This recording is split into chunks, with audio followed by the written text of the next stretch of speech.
بسم اللہ الرحمن الرحیم۔ بہت شکریہ اس وقت جو خواتین حضرات ہمیں دیکھ رہے ہیں۔ تو محمود شام تو کلمی نام ہے، اصل نام تھا محمد طارق محمود، تو اس کو ہم نے جو ہے کلمی نام رکھنے کے شوق ہوتا تھا، تخلص، تو یہ خیال کیا کہ ایسا تخلص ہو جو پہلے کسی نے نہ رکھا ہو۔ تو الحمدللہ محمود شام اور کوئی نہ پہلے تھا نہ بعد ہے۔ میری پیدائش راجپورہ پٹیالہ تقسیم ہند سے پہلے کی ہے 1940 میں۔ تو وہاں سے پھر جب قیام پاکستان ہوتا ہے تو ہم پھر پاکستان میں پنجاب میں جنگ میں آ کر سیٹل ہوتے ہیں۔ وہیں سے پرائمری، میٹرک اور بی اے گورنمنٹ کالج جنگ سے کیا۔ تو یہ کالج ہے یہاں اس وقت پنجاب میں چند کالجوں میں سے تھا، اس لیے آس پاس کے لوگ بھی سرگودا، لائل پور وغیرہ کے اسی میں پڑھنے آتے تھے، جن میں doctor Abdus Salam Nobel prize winner بھی ہیں، اور ڈاکٹر وزیر آغا اور بہت سے لوگ جو بعد میں انڈیا چلے گئے۔ تو وہاں سے بی اے کیا، اور وہاں کالج میگزین تھا کارواں، اس کے اردو سیکشن کا ایڈیٹر بھی۔ پھر لاہور سے فلسفے میں گورنمنٹ کالج لاہور سے کیا ہم نے، وہاں بھی راوی جو اردو سیکشن کا میں ایڈیٹر رہا، جہاں بہت بڑے بڑے لوگ ایڈیٹر رہ چکے تھے، فیض صاحب، علامہ اقبال، حنیف رامے۔ تو بڑی خوشی ہوئی کہ ہمیں یہ درجہ ملا۔ تو یہ ہے کہ وہیں ساتھ ساتھ شاعری تو جنگ شہر سے ہی شروع ہو گئی تھی، اور پاکستان اور انڈیا کے اور دوسرے سالوں میں ہماری غزلیں، نظمیں چھپتی رہیں۔ پھر اس کے بعد لاہور کے ادبی حلقوں میں حلقہ ارباب ذوق، انجمن ترقی پسند مصنفین، ان کے ساتھ بھی بیٹھنے کا، ان نشستوں میں اپنی چیزیں تنقید کے لیے پیش کرنے کا موقع ملا۔ اور یہیں سے صحافت کا بھی آغاز ہوا۔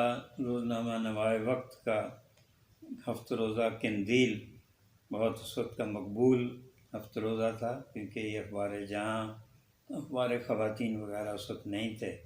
تو قندیل ایک ادبی سماجی رسالہ اس کو کہہ سکتے ہیں، مشرقی پاکستان اور مغربی پاکستان دونوں میں بہت مقبول تھا۔ تو وہاں میں اسسٹنٹ ایڈیٹر کی حیثیت سے اپنی صحافت کا سفر شروع کیا۔ پھر نوائے وقت میں میگزین ایڈیٹر، اور پھر یہ جنگ گروپ نے اخبار جہاں نکالا، تو نذیر احمد ناجی پہلے ایڈیٹر تھے، انہوں نے ہمیں لاہور سے کراچی بلوا لیا۔ فروری 1967 سے ہم کراچی آئے، بس پھر اس کے بعد کراچی کے ہو کر رہ گئے۔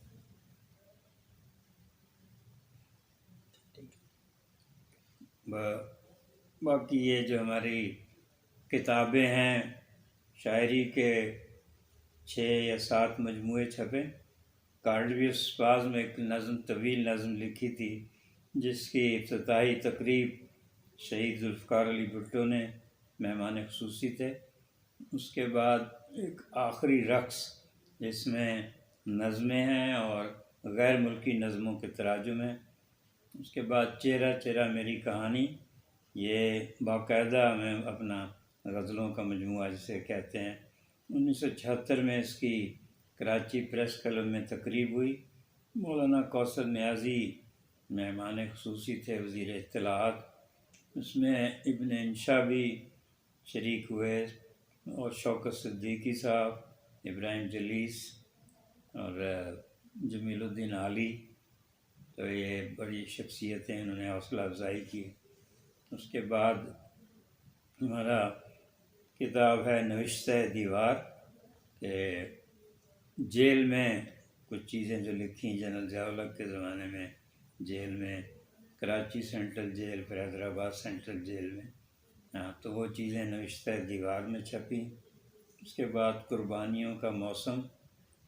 پھر 90 کی دہائی میں جو کراچی، حیدرآباد اور سندھ کے دوسرے شہری علاقوں میں جو کچھ ہوتا رہا، قتل و غارت، تعصبات، وہ چیزیں ہم نے محلوں میں سرحدیں اس کے نام سے کتاب ہے کہ پہلے تقسیم ملک بھی تھا جہاد، اب محلوں میں سرحدیں ہیں کھچی.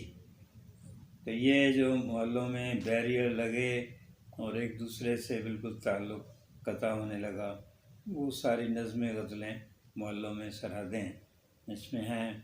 اس کے بعد 2012 میں جہاں تاریخ روتی ہے، اس میں بھی وہ ساری غزلیں نظمیں ہیں. تو آج کل تو رواج یہ ہے کہ زندگی میں ہی کلیات شائع ہوتی ہیں، حالانکہ یہ انگریزی میں بھی ٹوٹل ورکس جو ہوتے تھے کہ وہ ان کے ورثاء یا پبلشرز ان کی رخصتی کے بعد چیزیں اکٹھی کر کے چھاپتے تھے.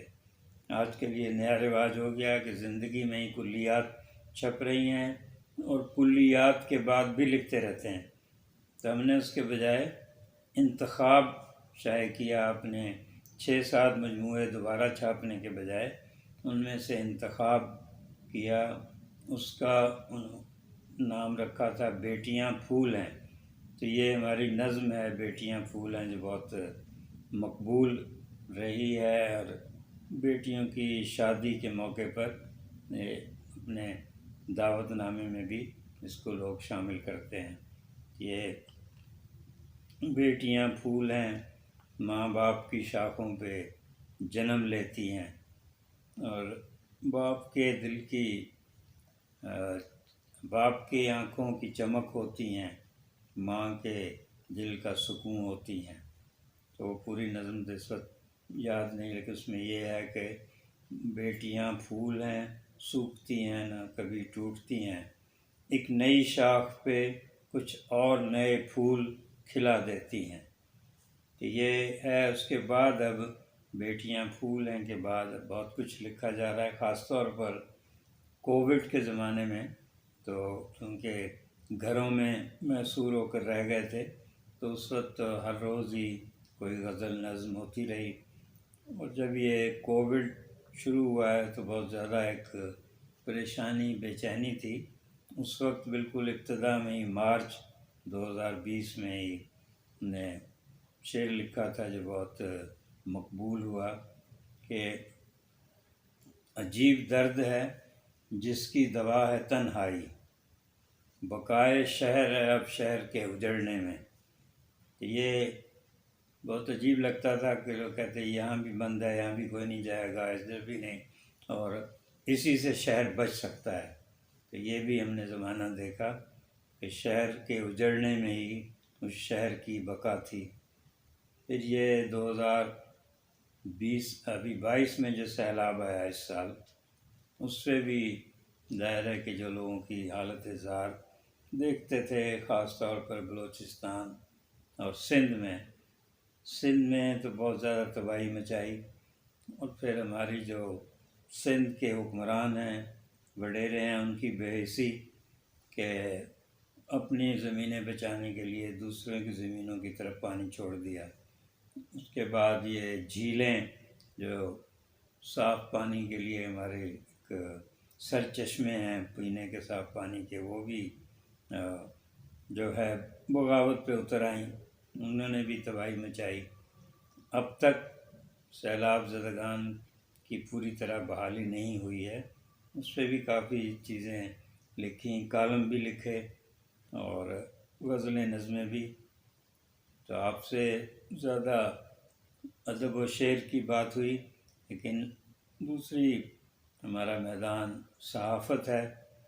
روزنامہ نوائے وقت سے یہ سفر 1964 سے شروع ہوا، اور پھر اخبار جہاں کے ایڈیٹری کی، وہاں ہم نے بہت بڑے بڑے لوگوں کے انٹرویو کیے، جس میں شہید ذوالفقار علی بھٹو جب اپوزیشن میں تھے اس وقت، اور اس کے بعد جب صدر بنے، وزیر اعظم بنے. پھر جب شملہ معاہدہ ہوا اس میں بھی جانے کا اتفاق ہوا جنگ اور اخبار جہاں کی رپورٹنگ کے لیے. تو اس کے بعد پھر 1975 میں گئے، بھارت کی وزیر اعظم میڈم اندرا گاندھی کا انٹرویو کرنے کا بھی موقع ملا۔ تو صحافت میں جو کشش ہے وہ یہ ہے کہ یہاں آپ کو ایسی بڑی شخصیتوں سے ملنے کا موقع ملتا ہے جو عام زندگی میں نہیں مل سکتا۔ ایسے ایسے محلات میں، ایوان صدر میں، وزیر اعظم ہاؤسوں میں جانے کا موقع ملتا ہے جو عام لکھنے والے کو نہیں ملتا۔ میرا خیال ہے دنیا کے جتنے بھی بڑے دارالحکومت ہو سکتے ہیں، مطلب چائنا میں پیپلز گریٹ ہال، امریکہ میں وائٹ ہاؤس، برطانیہ میں 10 ڈاؤننگ اسٹریٹ، فرانس میں چیلسی پیلس، اسی طرح سعودی عرب میں قطر وغیرہ۔ تو یہ بھی ایک ہمیں صحافت کی بدولت ان بڑے مقامات پہ جانے کا موقع ملا۔ اس سے بھی ہمیں جو ہے رپورٹنگ اور مضامین تو ملے ہی، لیکن اچھی نظمیں بھی ملیں۔ تو وہ نظمیں ہم نے دی ڈیسٹینیشنز، نیشنل بک فاؤنڈیشن نے چھاپی تھی کتاب۔ اس کی انفرادیت یہ ہے کہ ایک اردو میں نظم، پھر جو اردو اب پڑھنے والے کم ہوتے جا رہے ہیں تو رومن میں، اور انگلش ترجمہ بھی اس نظموں کا اس میں ہے، دا ڈیسٹینیشنز۔ یہ بھی ہماری منفرد قسم کی کتاب ہے۔ تو یہ کہ شاعر اور صحافی دونوں حیثیت سے اللہ تعالیٰ نے موقع دیا بڑے مقامات پر بڑے شعراء کرام کے ساتھ ملنے کا، مشاعروں میں حصہ لینے کا۔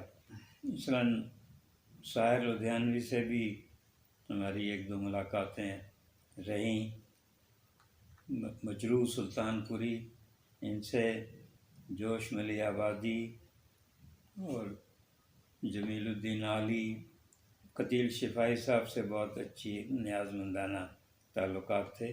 احمد عظیم قاسمی صاحب کو تو میں اپنا آئیڈیل سمجھا کہ وہ شاعر بھی تھے، صحافی بھی، شعر گوئی بھی ان کی، اور ساتھ ایک افسانے بھی ان کے جو پنجاب کے دیہاتی ماحول کی عکاسی کرتے ہیں، اور اردو کو نئے انہوں نے الفاظ بھی دیے۔